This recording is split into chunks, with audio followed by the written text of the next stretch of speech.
Lucknow Shia Waqf board के chairman Wasim Rizvi एक बार फिर से मुतनाज़ा बयान देकर अपने आकाओं को खुश करने पर आमदा दिखाई दे रहे हैं।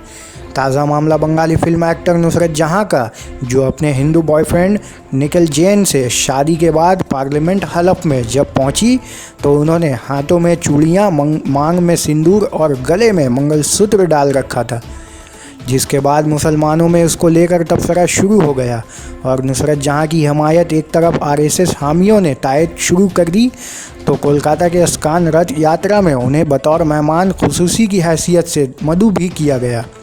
जहां एक बार वो फिर से इसी हिंदू कल्चर के मुताबिक पहुंची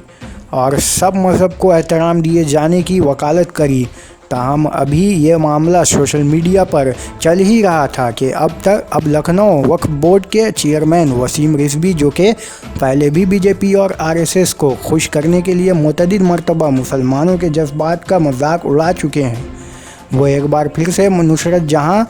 की आड़ में बीजेपी को खुश करने के लिए अब मुस्लिम उलमाओं को भी चैलेंज करने पर आमदा दिखाई दे रहे हैं। वसीम रज़ा का कहना है कि मुसलमान पहले साबित करें कि शरई एतबार से कहाँ मना है कि शादीशुदा औरतें चूड़ी, सिंदूर और मंगलसूत्र नहीं पहन सकती।